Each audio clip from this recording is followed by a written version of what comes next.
உட்காந்துட்டு இருந்தேன். ஆக்சுவலாக வந்து கேக் வெட்டல, நைட் வந்து நாங்கள் கேக் வெட்டல. ஏன்னா ஈவினிங் வந்து தூங்கிட்டான். ஒரு இன்னைக்கு எப்போவும் முழிச்சிட்ருப்பான்.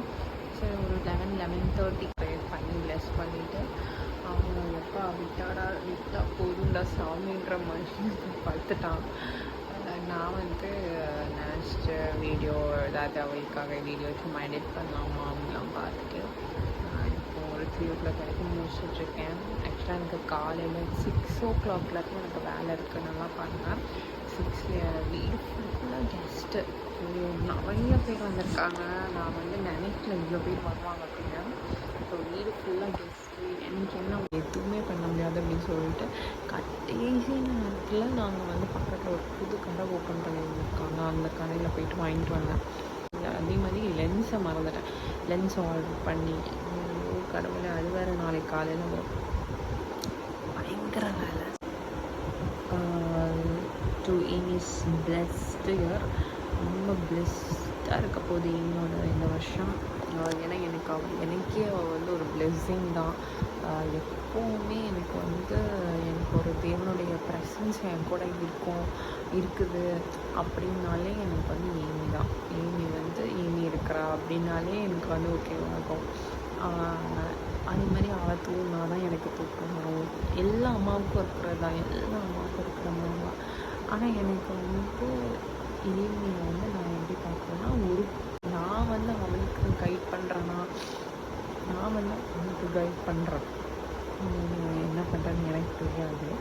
ஆனால் வந்து ஏமி வந்து என்னை பயங்கரமாக கைட் பண்ணுவாள். ஏன்னா நான் ஒரு சோகமாக ஒரு ஓரமாக போய் உட்காந்துருந்தாலும் கூட நான் ஏதாவது யோசிச்சுட்டே இருப்பேன். சில டைம் வந்து திடீர்னு ஜோன் அவுட் ஆகி எதையாவது யோசிச்சுட்ருப்பேன். அவகிட்ட விளாண்டுக்கிட்டே இருப்பேன். நான் ஏதாவது எப்படி கவலைப்பட்டுட்டு இருந்தேன்னா அவள் டப்புன்னு வந்து என்னை வந்து 1 மினிட்ஸில் தேர்த்தி விட்டுட்டு போயிடுவாள். அப்படியே எனக்கு வந்து ஏதோ தேவன் வந்து எனக்கு உண்மையிலே ஒரு கார்டியன் ஏஞ்சலை வந்து எனக்கு அனுப்பியிருக்காரு அப்படின்ற மாதிரி தான் இருக்கும். எப்போவுமே நான் என்னை வந்து ஒரு ஐசோலேட்டடாக நான் இருந்ததே கிடையாது. ஏமி வந்ததுலேருந்து ப்ரின்ஸ் வந்து வேலைக்கு போயிடுவாங்க. அது ப்ரின்ஸ் இருக்கிறாங்க, எனக்கு அவங்க வந்து ரொம்பவே நல்லா பார்த்துக்குறாங்க. பட் ஆனால் அவங்க வேலைக்கு போயிருக்கும்போது என்னை வந்து அவள் நல்லா பார்த்துக்கிறான். ஸோ அந்த மாதிரி இடையில கூட எனக்கு ஃபீவர் அந்த மாதிரிலாம் நிறைய வந்துச்சு. ஸோ அப்போல்லாம் வந்து அம்மாவுக்கு எதுவும் பண்ணுது, அம்மாவுக்கு நம்மளால எதுவும் பண்ண முடியுன்ற மாதிரியே பார்த்துட்டே அதுக்குள்ளே வந்து அமைதியாக உட்காந்துருப்பா, எதுவுமே டிஸ்டர்ப் பண்ண மாட்டாள். ஸோ வந்து அவளுக்கு என் மேலே அவ்வளோ பிரியம் இருக்குது. எனக்கும் அவள் மேலே ரொம்ப ரொம்ப ரொம்ப பிரியம் இருக்குது. ஸோ எல்லாருமே இனிமேல் வந்து உங்களுடைய ப்ரேயர்ஸில் வச்சுக்கணும். அண்ட் நான் மார்னிங் பார்க்குறேன். ஸோ நாங்கள் காலையில் ஒரு 7 மணி இருக்கோம். 7 மணிக்கு எல்லாத்தையும் நாங்கள் வந்து ரெடி பண்ணிவிட்டு கிளம்பியாச்சு. எங்கே கிளம்பியாச்சுன்னா எங்கேயும் இல்லை, சர்ச்சுக்கு தான் கிளம்புனோம். அது கூட நாங்கள் வந்து ரொம்ப டயர்டாக இருந்துச்சு, எந்திரிக்கவே முடியல. எப்படியாவது எந்திரிச்சிடணும் அப்படின்னு சொல்லிட்டு எந்திரிச்சிட்டு நாங்கள் வந்து காலையில் சர்ச் பண்ணிட்டு இருந்தோம் ஃபேமிலியாக. அதுக்கப்புறமா இன்னைக்கு ஃபர்ஸ்ட் பர்த்டே மேடம் நைட்டு தூங்கியாச்சு. ஸோ 12 o'clock வந்து சும்மா ப்ரேயர் மட்டும் பண்ணிவிட்டு இது பண்ணியாச்சு. ஸோ சர்ச் போயிட்டு லோகியில் பாதாம் வச்சுட்டு லட்டு வாங்கிட்டு ஒரு ஹோம் போயிட்டுருக்கோம். அந்த ஹோமுக்கு போயிட்டு அங்கே போய் செலிப்ரேட் பண்ணிவிட்டு திருப்பி வீட்டுக்கு போனோம். வீட்டுக்கு போய் செம்ம வேலை இருக்குது. பர்த்டே நல்ல ஸ்டார்ட், நல்ல ப்ரேயர். பிள்ளையோட கனெக்ஷன் எனக்கும் இன்னைக்கு பர்த்டே, பர்த்டே.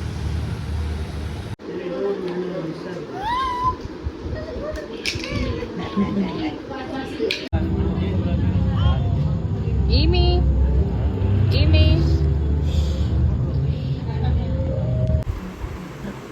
அன்ஃபார்ச்சுனேட்டாக என்னால் அன்றைக்கி விலாகே எடுக்க முடியல. பட் நிறைய பேர் வந்து வீடியோஸ் எடுத்து வச்சுருந்தாங்க எனக்காக. ஸோ வீடியோஸ் வந்து எல்லாத்தையும் கலெக்ட் பண்ணி நான் வந்து போஸ்ட் பண்ணியிருக்கேன். ரொம்ப பிஸியான டே. எதுவுமே என்னால் வந்து ஈமியை தவிர வேறு எதுவுமே என்னால் பார்க்க முடியல. ஏன்னா ரொம்பவே க்ரௌடடாக இருந்துச்சு எனக்கு வீடு. ரொம்ப அழுதுகிட்டே இருந்தா. ஆனால் அதுக்கப்புறமா செட் ஆகிட்டா. எல்லாமே குட்டீஸ்லாம் இருந்ததுனால ரொம்ப செட் ஆகிட்டா. அம்மாங்களுக்கு தான் அந்த டென்ஷன் இருக்கும். அப்பாங்களுக்கு வந்து எப்போவுமே ஜாலி தான், எப்போவுமே ஜாலியாக இருப்பாங்க. என்ன தான் வந்து ப்ரிப்பேர் பண்ணாட்டியும் நான் அம்மாங்க வந்து என்ன தான் ப்ரிப்பேர் பண்ணாலும் அந்த டென்ஷன் வந்து அவங்களுக்கு இந்த கடைசி அது முடிகிற வரைக்கும் இருந்துகிட்டே தான் இருக்கும். எனக்கு கேக் கட் பண்ணி முடிகிற வரைக்கும் எனக்கு அந்த டென்ஷன் ஓடிட்டே இருந்துச்சு. அப்புறமா சாப்பாடு பற்றி கவலையாக இருந்தது. எல்லாமே கரெக்டாக நடக்குமா அப்படின்ட்டு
பிஸியாக போனனால என்னால் அன்றைக்கி வந்து ஒழுங்காக வீடியோ எடுக்க முடியல.